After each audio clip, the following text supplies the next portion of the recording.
fortalezca, Señor, con autoridad y sabiduría de lo alto, con tu ayuda, sin la cual no haríamos nada, Señor. En el nombre de Jesús, me coloco en tus manos, Padre, en esta hora, como una vasija de barro al servicio tuyo, en el nombre de Cristo nuestro Señor. Amén y amén. Pueden sentarse, queridos hermanos.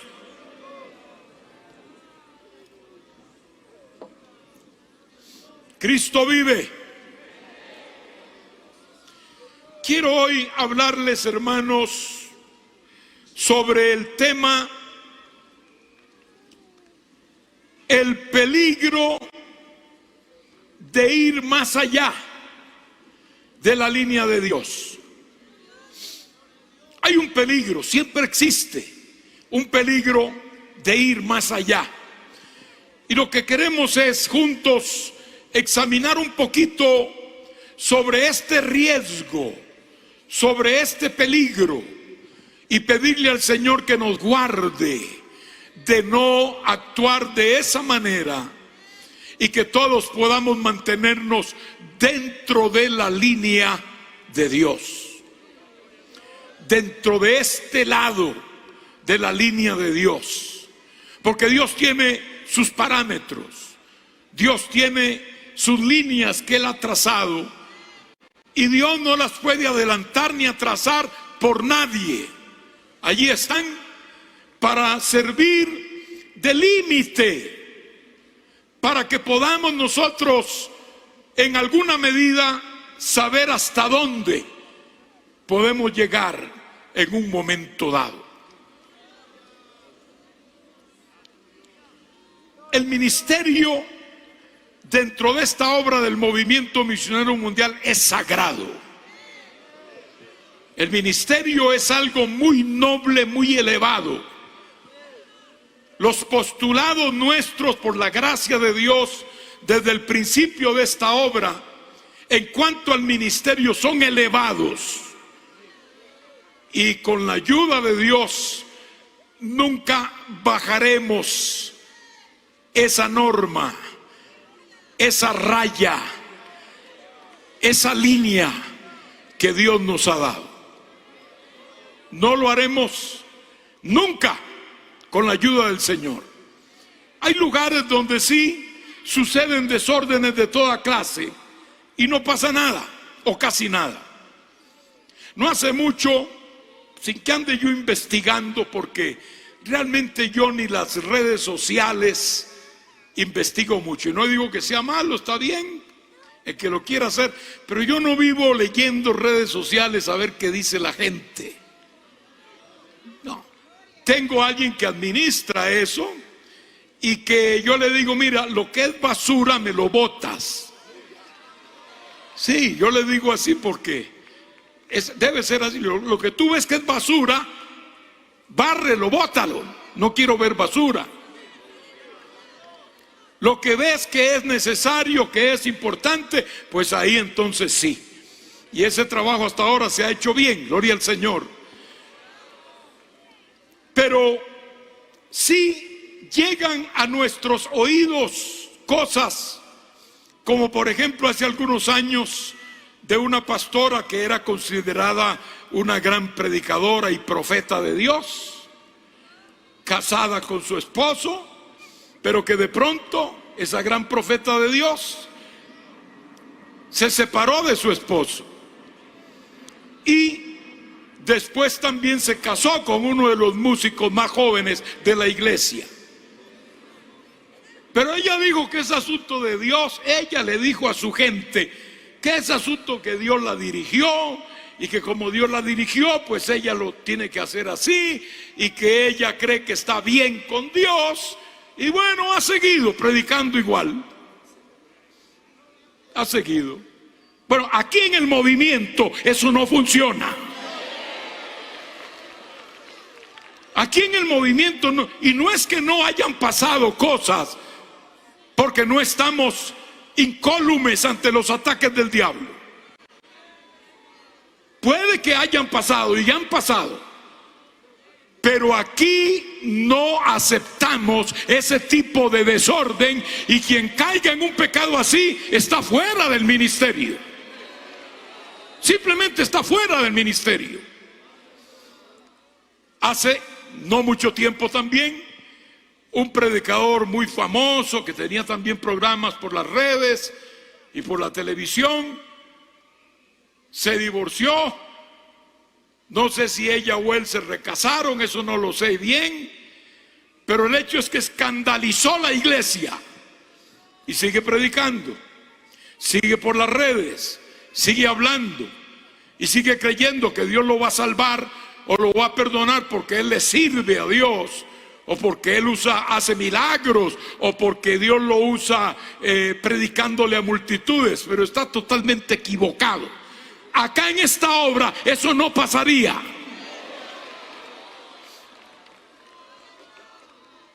Aquí han habido casos de hombres de Dios de cierta altura que han fallado al Señor y está fuera.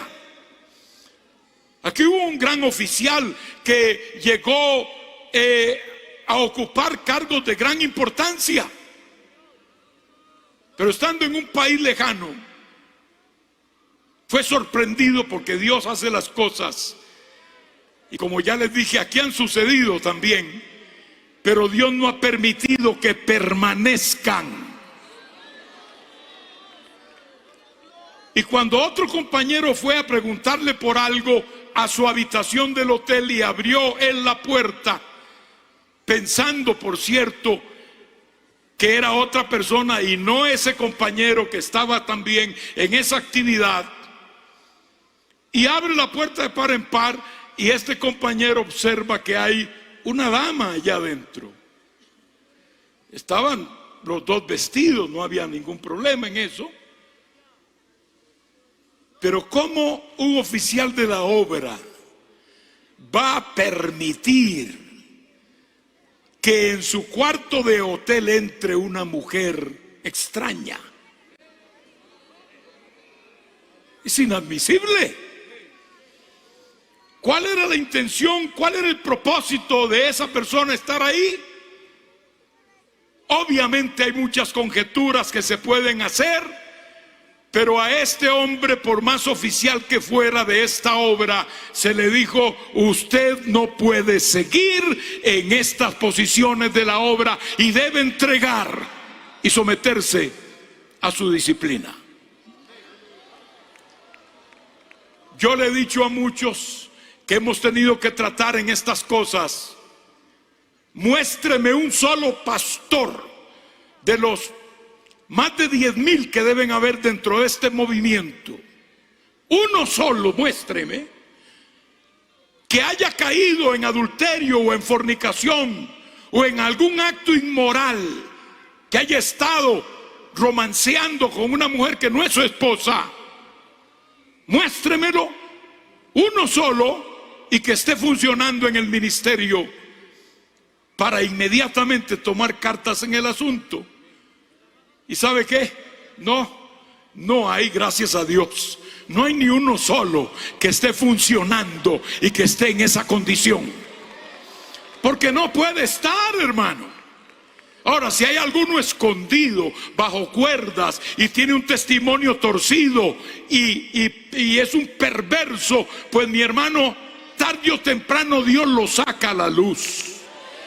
Porque dentro del ministerio cristiano de esta obra del movimiento misionero mundial no pueden haber adúlteros, ni fornicarios, ni inmorales. Así como suena, no puede haber ninguno. Y todos nosotros somos grandes amigos, nos conocemos hace décadas, pero nada de eso va a influir para tener que decirle a ese compañero, con mucho dolor o como sea: hermano, usted no puede seguir en el ministerio. No puede. Esa es la posición del movimiento misionero mundial, porque es la posición de la palabra de Dios. El siervo de Dios tiene que ser, dice la Biblia claramente, irreprensible. Y no me diga que puede ser irreprensible un sujeto que haya estado con otra mujer que no es su esposa en romances con ella. No puede ser irreprensible, aunque cualquier fanático seguidor diga que sí puede seguir. La palabra de Dios dice: no puede ser, porque no es irreprensible. Porque hay personas que se dejan llevar por los sentimientos simplemente. Y nosotros no debemos llevarnos simplemente por sentimientos. Debemos llevarnos por lo que dice la palabra del Señor. Y cuando yo oigo pastores que caen y se comparan luego que caen con otros hombres bíblicos que cayeron, y dicen: no, pero David cayó y siguió. No, David no siguió igual, nunca. David cayó ciertamente en forma estruendosa, pero nunca fue el mismo de ahí para adelante. Dios mismo lo sentenció después de que se arrepintió, y de verdad se arrepintió. Pero Dios le dijo: ahora la espada no se apartará de tu casa. Y empezaron a matarse sus hijos unos a otros. Le dijo: tú hiciste esto en secreto, pero yo lo voy a hacer en público. Y ahí estaban los hijos violando a sus propias hermanas en su propio palacio. Allí mismo fueron violadas sus concubinas delante de todo el pueblo a plena luz del día. Tuvo que cosechar. Y los otros años que David vivió después de eso no fueron los mismos de aquel hombre de Dios que estuvo cerca del Señor y que recibió todos esos preciosos salmos que todos conocemos, y que estaba allí, hermano, en una intimidad linda con el Señor. Por lo menos él se alegró de que Dios le restauró a la salvación. Vuélveme el gozo de la salvación y espíritu noble me sustente. Habló a Dios y le dijo: Señor, pruébame y conoce mi vida, como diciéndole: mira que estoy de verdad arrepentido. Además, David era un rey, no era un sacerdote, no era un ministro, no era un sacerdote, ni era un profeta en sí, sino un rey. Y un rey era un puesto civil, si se quiere político, y no un ministerio espiritual en medio del pueblo. Y hay quienes se escudan en Abraham. Abraham era un hombre de Dios. Ojalá se escudaran para aprender de Abraham la fe y la fidelidad. Sí cometió un error y un desliz. No existía en ese tiempo la ley de Moisés ni otros parámetros bíblicos que pudieran decirle a Abraham que algo no se podía hacer. No existía. Y cuando tomó a Agar y de ella nació Ismael, Agar era la egipcia que ayudaba a Sara, la esposa de Abraham, que era estéril. Y era una costumbre normal en aquel tiempo, antes de la ley, que eso se acostumbrara a hacer. Cuando un hogar era estéril, entonces podía una sierva, una esclava, ser como un vientre prestado para esa mujer estéril que era la esposa de la casa, y el hijo obviamente también era de esa mujer que era la esposa y no de aquella que había prestado, entre comillas, su vientre. Son cosas muy distintas, hermano. Dígame cuál profeta tuvo problemas morales. Ninguno. Porque los profetas eran hombres de Dios llamados a ese ministerio. Y sí se sometían a los principios divinos. A Ezequiel Dios le dijo: te voy a quitar tu esposa de la noche a la mañana. Porque le quería dar un mensaje al pueblo de Israel. Y le dijo: te la voy a quitar y no quiero ni siquiera que llores, ni siquiera que hagas luto por ella. Porque el pueblo tiene que entender que ya no hay tiempo ni de hacer luto, ni demostrar dolor por los difuntos, porque viene una terrible muerte para Israel. Ya Israel estaba condenado por Dios a ser entregado a la cautividad y al castigo. Y Ezequiel resultó ser una lección objetiva, nada menos que perdiendo su esposa de la noche a la mañana. Ni siquiera sabemos que se haya vuelto a casar.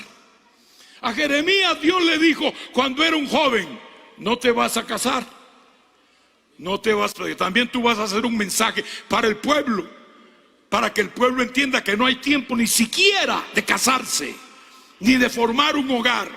Y le digo: no te vas a casar. Así que por eso uno se imagina a Elías, un profeta solitario, triste. Se le llama el profeta llorón, porque era un hombre bueno. Dios le había dicho: no te vas a casar. Era un joven. Todo hombre joven tiene una de sus metas, y es el matrimonio, normalmente hablando. Y eso tuvo que haber puesto en aprietos ese corazón, esa alma del profeta. Pero se mantuvo fiel. Se mantuvo fiel. Sea Dios bendecido. Y podríamos seguir citando ejemplos, porque no hay justificación ninguna para el pecado. Nadie venga a decir que soy muy débil y estaba en un momento de mucha debilidad y pobrecito yo. No, no, hermano. Dios nos ha llamado a ser fuertes en Dios. Él nos ha dicho: no tienes fuerza, no te preocupes, yo doy fuerzas al que no tiene ningunas. Diga el débil: fuerte soy.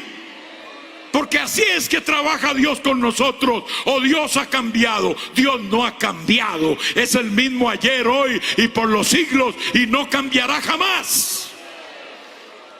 ¿No se oye la gente de la tribuna ya? ¿Cuántos lo alaban? Y los de allá, ¿cuántos lo alaban? Dios da la victoria a los que confiamos en Él. Pruebas tenemos todos, luchas tenemos todos, pero hay que pelear la batalla. De eso se trata. Esta carne vieja no se sujetará nunca, y va a estar siempre jalando y jalando hacia el pecado, a los apetitos, a las concupiscencias de la carne. Si tú sabes eso, querido compañero o querido hermano que has creído en Cristo, entonces fortalécete en Dios constantemente, porque Dios habla y Dios prepara a aquellos que le sirven.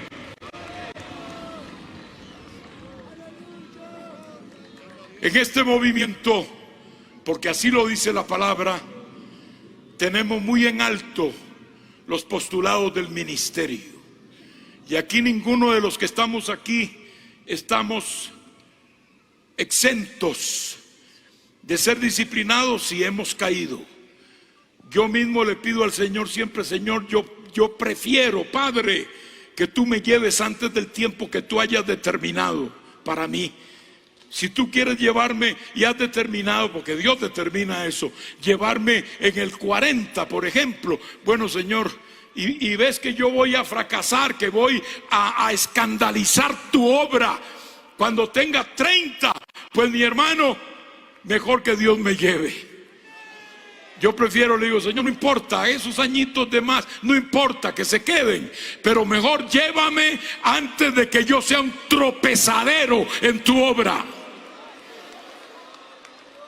Antes de que, en lugar de ser un ejemplo positivo para la grey del Señor, resulte ser todo lo contrario y afecte el buen testimonio de una obra que me lo dio todo. Porque yo no puedo decir que lo que yo he hecho lo he hecho yo solo. Este es mi ministerio, y por eso es un ministerio paralelo que no es de la obra del movimiento. ¿Y dónde nació? ¿Quiénes fueron tus primeros oyentes? ¿Cuál fue tu primera iglesia? ¿Quién te llevó?